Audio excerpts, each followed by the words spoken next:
नमस्कार, मी वैशाली स्वागत करत आहे तुमचं माझ्या मराठी ब्लॉग चॅनलमध्ये. सगळ्याजणी कशा आहे, आशा करते मस्त असाल. तर आज आहे मंगळवार आणि कालपासून डबा जो आहे तो सुरू झालेला आहे. तर सकाळची एवढी गडबड होत्या, व्हिडिओ बनवायला मिळतच नाहीत मला. त्यामुळं जसं होईल तसं मी टाकायचा प्रयत्न करत आहे, कारण सकाळी एवढी गडबड असते आणि मग हे 7:30ला जात असतात. आणि किती जरी लवकर उठलं तर बघा, आता 2 खोल्यांचं घर आहे तर पसारा होणारच आहे. तर बघा, आजचा जो ब्लॉग आहे तो आवडला तर लाईक, शेअर, सबस्क्राईब करा. मग पैसा पैसा येईल की आज ना उद्या, एवढं काय टेन्शन घ्यायचं. हां, मला झोपच होईना का जागच येते मला डोळं माझं. होय, झोपला नाही का तुम्ही रात्री? नाही मुंग्या ऐकले व्हायलात घरात. करा पाहिजे हे जरासं नाही, हे वाढ टाका पाहिजे याला. जरासं ह्याच्यात टाक. कशात? उन्हात टाकतो की, ते पण उन्हात टाकतो. आता हातरून मध्येच धुतले तरी पण. आणि हे कसलं टोचाले मध्ये ते का घेतले मग? दुसरं नव्हतं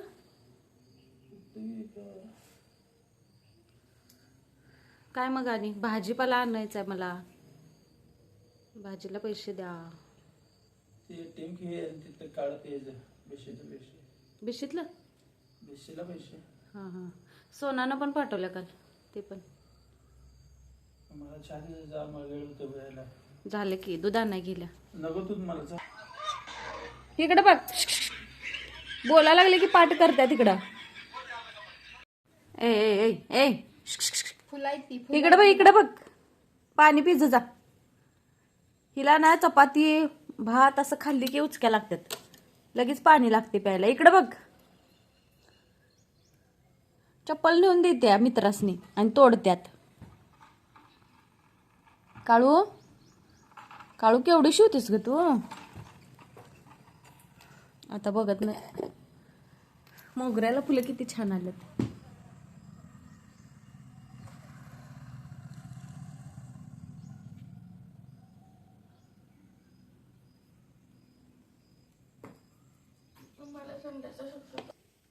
कावा लागल्या उचक्या लागतात. हा, होय का? कावा लागले की उचक्या लागतात तिला. अगं फुलं बघ.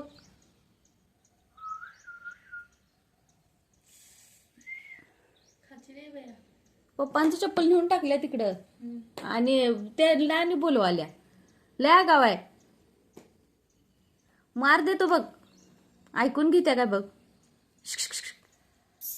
चप्पल ने कुठं काय कर, म्हणून तुला घरात ठेवलेलं बरं असते. ऐकू वाटत नाही आणि कावालं की घेऊन येतो बाई तुझं चप्पल बदल. काळू ए इकडे का, तिथं जाऊन रुसून बसल्या. उन्हात बसत्या, उन्हात. आलीस काय?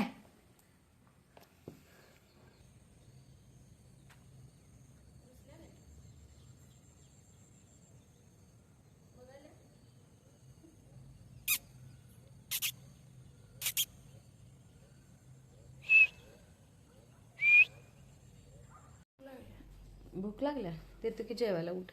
श्रीला ना सकाळ सकाळ भूक लागते बघा. आता उठायचं आहे अजून, तर चहा घ्यालो. हे गेलेत चहा घ्यायला. या चहा घेतो मी पण. हो घ्या की साहेब. चहा थोडा द्या मला. अजून उठायचं नाव नाही, हातरुणात पडू नये. आणि घ्या सा, अजून हातरुणात पडू नये. आणि म्हणतोय काय, आज सुट्टी आहे. मला कसं येणार सोडायला? दीदी घेऊन गेले की गाडी, बारकी गाडी घेऊन जाणार. हा, 10:30ला येणार ती. मग तेव्हा लिहून होते रे आवरे. हो जिथं जातो म्हणलीस ना उद्यापासून. इतके दिवस गाडी बंद होती, त्यामुळे ना गाडी चालू होईना झाल्या, बारकी गाडी. आणि मला असं फोनवर असं बोलताना हे जे फटफटल्यानं जातात, माझं लक्षच तिकडंच जाते. किती पडल्या नव्हती, मला जरा सुद्धा फट नव्हती, दातात अशी प्लेन होती. आमच्या सासूबाईंना वरच्या दातात आहे फट. सासूबाईंना चिडवते ती म्हणून तुला पण पडली. कधीच मी चिडवलं नाही, आईला कधीच चिडवलं नाही. कुणाला तर दुसऱ्याला चिडवली असणार. नाहीच तर. कशी काय मला दातात फट पडल्या काय माहिती. दातात बापरे. फट कशी पडते माहितीये का? सारखं करा असं पण नाही मी करत. केली असते मी. तर लक्षात नसेल. बाबा खालच्या आईसारखं दात व्हायचं माझं. माणसात पापिचारीचं माझ्या मम्मीचं दात म्हणजे तिला कशाचं सुख मिळालेलं नाही, त्यामुळं बहुतेक बाळतपणात सुख नाही. आणि म्हणजे बाळतपणात जी काळजी असते ना तर ती तिला मिळालेली नाही आहे. आणि त्यामुळं असं जास्त बाळतपणामध्ये डोकं दात आपलं हे चांगलं म्हणजे असं जास्त हे करायचं नसते, हलकं पडू द्यायचं नसतात. त्यामुळं दात पडायचं असं होतात प्रकार काय काय. तर मला पण भीती वाटते. खरं मला मिळाले, भरपूर सुख मिळाले बाळतपणात. आणि दातात खरं फट कशाने पडल्या काय माहिती. असू दे. प्रश्न का पडला ते बोला. आईसारखं झालं तर माझं दात, हा प्रश्न आहे मेन. आईसारखं माझं दात मी पडलं. बघायला प्रश्न सांगते का नाही, मी ऐकाले म्हणून श्री प्रश्न सांगतेस. काय प्रश्न आहे मला असं उत्तर सांगायला असं बरं मी प्रश्नच सांगा ना. तेच की असे दातात फट पडल्या तर बोलताना माझा कॉन्फिडन्स कमी होतोय असं बोलायला लागल्यावर. पण आता जे हाय ते हाय. दीदीचे पण का नाही ते काय करतात रे कॅब बसवताना रूट स्कॅनिंग काय ते केलं कधी 2021ला ते केले. आणि दात तसाच अर्धाच राहिलाय दोन्ही बाजूला. दाढ किडलेली, दात नाही दाढ किडलेली म्हणून रूट स्कॅनिंग करत होतो आम्ही. 2 केलेत, दोन केले आणि तिसरं करायला जायला आणि हे गाडीवरनं पडले 2021मध्ये. पडल्यानंतर हिने 15 दिवस काम नव्हतं, लागलेलं त्यांना भरपूर. इथं लागलेलं, डोक्याला लागलेलं, गुडघ्याला लागलेलं, पायाला, पोटाला, हाताला. कुत्रं आडवं गेल्यानंतर का नाही त्यांना होय कुत्रं मेलं जाग्यालाच मेलं कुत्रं. पप्पा उठत नव्हतं. आणि हे 15 मिनिटं उठले नव्हते. त्यांचं मित्र आणि तिने होते. ह्यो आणि जातो म्हणत होता गाडी आणि केवढा लांबचा प्रवास होता. आणि हिने पहाटे गेले आणि 12:30 वाजता मी जेव्हा ह्यांना फोन केला त्यावेळेला हे म्हणतात मी आलो इथं कागलपाशी. आणि कागलचं ते एक बोधग्यासारखं आहे तिथंपर्यंत आले म्हटलं पेट्रोल पंपाच्या अलीकडं. असं मी बोललो. बहुतेक मी माझ्या फोनमुळं मला वाटायला लागले की म्हणजे नंतर ज्या वेळेला कळालं आम्हाला की हे पडल्यात ऍक्सिडेंट झालाय तर तेव्हा वाटायला लागले की मी बहुतेक फोन केला आणि मी बोलायला लागलोय आणि तेव्हाच काय तर झालं असं मला वाटलं. पण मला कोणती दोघं पण सांगणार म्हणजे ह्यांचं मित्र पण नाही सांगितलं, हिने अजून सांगत नाहीत. मला वाटत राहते की मी जेव्हा फोन केला आणि माझ्या संग फोनवर बोलताना बहुतेक त्यांचं तसं म्हणजे गाडी धडकली असं. कुत्रे अशी वरनं पळत आले, 2-3 अशी कुत्रे होती आणि पळत आलीत. आणि त्याने कुत्र्यांची अशी कळवण लागलेली, त्याच्यामध्ये चाकात गेलं ते कुत्रं गेलं. ही दोघं पण पडलीत, त्यांचा मित्र एकीकडं आणि हिनी पुढं होती, गाडी चालवत होती. नशीब म्हणजे दुसऱ्या त्या माणसाला काय झालं नाही, त्यांना कुठंच लागलं नाही, कुठंच लागलं नव्हतं. ह्यांना मात्र लागलं. आणि 15 मिनिटं उठले नाहीत सगळी माणसं. त्यांच्या मित्रापाशी गेले, तिथं थांबलेत आणि ह्यांना कोण हातच लावना. म्हणजे त्यांचं मित्र नंतर आल्यानंतर घरात सांगत होते ह्यांना कोण हातच लावणं, 15 मिनिटं उठलेच नाहीत. आणि म्हणजे काय झालंय का काय म्हणून. माझं नशीब चांगलं त्यावेळी की ह्यांना जर काय झालं असतं तर आमचं आज 5 जणांचं फोटो लागलं असतं असं आहे. कारण एवढं म्हणजे आयुष्य आमचं चौघांचं त्यांच्यावर आहे. आणि जग दुनिया म्हणतात ना ते माझ्या नवऱ्यावरच आहे, माझ्या पोरांची. तर आणि मी 12:30ला फोन केलेला कुठं आहेसा म्हणून. आले म्हणलं कागलपाशी. आता कागलपासून इथं यायला एक अर्धा तास धरला तर एक वाजू शकतोय. 2 वाजले, 2:30 वाजले तरी ह्यांचा पत्ता नाही. परत फोन केला आणि त्यावेळी हिने नाही उचलला, त्यांच्या मित्रांनी उचलला आणि ते म्हटलेत की थोडा वेळ लागणार आहे. मग मी विचार केला थोडा वेळ लागणार म्हणजे कुठेतरी गेले असतील, काय तर जेवत असतील, काय तर आता एवढा लांबचा प्रवास करून आल्यात, नाहीतर काय तर त्यांचं काम निघलं असं. तरी पण मनात अशी धुकधुक होतीच. मी 12:30 वाजता फोन केलेला आणि आता हिने फोन उचलला नाही. आणि सगळ्या घरातनं फिरत होतो मी. श्री लहान होता माझा आणि पोरी काय झाले पप्पा काढल्यात अर्ध्या तासात. तर पोरी दोघी ह्या आम्ही चौघजण असं झोपले दुपारचं. 3:30 वाजले आणि हे आले बघतो तर ह्यांच्या इथं चिकटपट्टी, हाताला बँडेज, पायाला पूर्ण बँडेज, लंगडा लागल्यात. आम्हाला काय कळणच नेमकं काय झाले. त्याच्यावरती ते बरं व्हायला 15 ते 3 आठवडं लागलं. तिथनं पुढं त्यांना होणारा त्रास म्हणजे आता जे डोळ्यात औषध सुरू आहे तर ते त्याच्यामुळंच आहे. तर मला कायम हे लक्षात राहतं, काय म्हणतात काय तर पडल्याचं तुम्हाला हे आहे. त्यांना परत नंतर 1-2 महिन्यानं कामावर पायाडवरती चढलं, गाडी चालवताना असं चक्कर या लागलेली. सगळा अंधारच व्हायचा डोळ्यासमोर, काळं दिसायचं.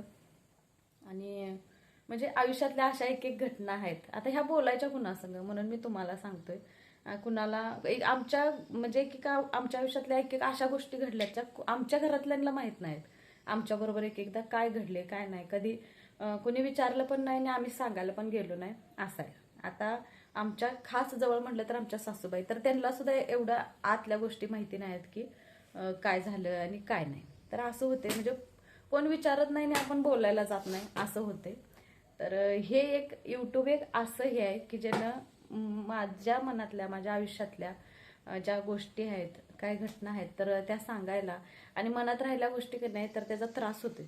जेव्हा आपण असं काय तर बोलतोय समोर आणि हे करून जातोय त्यावेळेला एक वेगळंच वाटते, मन हलकं होते. आणि त्यावेळेला असं वाटायला लागलं की काय म्हणून गेलो असेल आम्ही, काय म्हणून हे मार्ग धरला असेल असं वाटायला लागलं. हे गेलेत तिकडं, हे गेले नसते तर ॲक्सिडेंट झाला नसता, गाडी धडकली नसती आणि दुसऱ्याची गाडी घेऊन गेलेली, ह्यांची पण नव्हती. त्या म्हणजे किती नुकसान झालं असतं. ती गाडी होती एका दुसऱ्या मित्राची आणि त्यांच्या गाडीवर होता दुसरा मित्र. समजा त्या गाडीला काय झालं असतं, त्या मित्राला काय तर झालं असतं तर आम्हाला तर आयुष्यभर म्हणजे जगावं का, जगत असून सुद्धा मेल्यासारखं. आणि सगळ्यात महत्त्वाचं म्हणजे ह्यांनाच काय तर झालं असतं तर काय करायचं होतं. तर मला असं म्हणजे माझं काय म्हणणं आहे ते तुम्हाला समजायला ना, मी असं त्या दिवसाची वाट बघत असते की आज ह्यो दिवस असा आहे तर पुढं येईल. एवढं पण आपण कोणाचं काही वाईट केलं नाही की तुम्हाला म्हणजे पूर्णच माणसातनं उठायसारखं असं आयुष्य मिळेल असं तर आम्ही कुणाचं वाईट केलं नाही. तर त्या ह्याच्यावरतीच आम्ही आजकाल म्हणजे मी तर तसा विचार करतोय. जेव्हा इथं पहिल्या दिवशी आलो तर मला इथलं सगळं अवतीभोवतीची घरंदारं बघितलं, रान बघितलं ना, मला वाटायचं इथं कसं दिवस निघतील. आणि आता 2 वर्ष होऊन मला आठवत पण नाहीत ते मधले दिवस, आठवत पण नाही. आजचा दिवस मी लक्षात ठेवते की तो दिवस पहिला आणि त्याच्यावर हा आजचा दिवस की कसं होईल ते असं चहागार झाला माझा. आणि त्याच्यावरती ह्यांना 2-3 महिने असं त्रास व्हायला लागला. मग शेवटी आम्ही डॉक्टरांकडे दाखवायला गेलो तर पाठीमागं एक आपल्याकडे हे असते बघा, मेंदूच्या साईडला उजव्या का डाव्या साईडला असते, काय बरं म्हणतात त्याला, काय म्हणतात तरी श्री, बॅलेसिंग. ते हल्लं की आपलं चक्कर येणं, डोळ्याला त्रास होणं नाही. पण खरं ते पडल्यामुळं झालंय त्यांना. असं आपल्या घरात कुणालाच नाही काचबिंदू. ते पडल्यामुळं नस काय तर डोळ्याची डॅमेज झाल्यामुळं तिथनं तो म्हणजे काचबिंदू होण्याची शक्यता आहे. त्यांना नाही आहे अजून, होण्याची शक्यता आहे. कारण एका नसतनं त्यांचं रक्तवाहिनी जी आहे ती रक्त पुरवठा होत नाही. त्यामुळं डोळ्याचं टेम्परेचर वाढणं अशा गोष्टी होत्यात. म्हणजे ते पडल्यामुळं, डोक्यावरतीच पडल्यामुळं ते मग स्कॅनिंग ते केलं तर त्याच्यामध्ये निघलं की त्यांचं जे हे बॅलेन्सिंग काय तर असते ते, तर ते हल्ल्यामुळं त्यांना सगळा ते प्रॉब्लेम होते. मग त्याच्यावर आम्ही औषध गोळ्या घेतल्या. परत नंतर डोळ्याला त्रास परत व्हायला लागला. मग डोळं चेक केलं परत, त्यांनी पण तेच सांगितलं की त्या कारणामुळं पडल्यामुळं कुठंतरी म्हणजे कधी पण लहान असताना कधी, मग आता आम्हाला जर माहीत आहे हे त्यावेळेला पडलेले होते तर पडल्यामुळं ते झाले. तर आता औषध सुरू आहे. डॉक्टर म्हणतात आयुष्यभर म्हणजे घालत राहावा, घातलं तरच डोळ्याला. आधीच त्यांचं डोळ्यात ना लहान म्हणजे आमच्या घरात सगळ्यांचं डोळं तसं आहेत, सासूबाईंचं पण आमच्या तसंच, कारण त्या धुळीत लय वर्षापासून काम करतात. जसं म्हणजे हे काय तर शाळेला होते तेव्हापासून ते म्हणजे ते आरोग्याचं काम असते ना महानगरपालिकेत, तसलं ते काम करते. त्यामुळे तर रस्त्याला बघा धूळतेन किती असत्या, तर ते जाण्याचं काम डोळ्यात जाऊन मग ते डोळं रखरखणं, लाल होणं हे असं प्रकार होतात. तर आमच्या सासूबाईंचं पण डोळं तसंच आहे आणि ह्यांचं पण तसंच आहे. जरा असं जरी झोपून जरी हिने उठलं तरी पण ह्यांचं डोळं असं लाल रक्तासारखं होते असं. आणि डोळं मोठं मोठं आहे त्यामुळे लगेच दिसून येते. तर असं डोळं तसंच आहेत त्याच्यात आणि ते प्रॉब्लेम सुरू आहे, त्यामुळं डोळ्यांना औषध घालायला लागतेच, नाहीतर मग डोळा असं गरम होत्यात, रखरखत्यात आणि काय तर त्यांना असं त्रास होते. त्यामुळं मग ती बाटली ही औषध आहे ना हे सुरूच आहे. आत्ता 2023 तर आम्ही हे सुरू केले. 23, 24, 25, 26 आता हे 4थं वर्ष नोव्हेंबरपासून लागले आहे नसली 4थं वर्ष लागले. आता हे औषध सुरू आहे. काय याचं नाव आहे? ब्रिमिकॉम. तर हे सुरूच आहे. हे औषध घातल्याशिवाय डोळ्याला अशी शांतता मिळत नाही. असं थोडंसं मन हलकं केलं तुमच्यासमोर. हां नाही आणायला लावलं, विसरलो मी. बाजार एक संपला माझा, बाजार आणायचा आहे. बिस्किट संपले, निरमा संपलाय त्यांच्यातला. इथे एक लहान दुकान आहे, आता त्यांनी त्यांचं म्हणजे किरकोळ असं आणतात, मग पटकन लवकर संपतंय ते. मला पण बाजार भरायचं, मी एकदम भरणार आहे आता. जरा किरकोळ बाजार भरला का नाही तर असं होते, एकदम भरणार आहे. मी यांना सांगूनच ठेवले, मला जरा फिरा असलं काय आणून देऊ नका. जेवढं काय बोलायचं होतं ते बोललो. आता हा ब्लॉग आवडला तर लाईक, शेअर, सबस्क्राईब करा.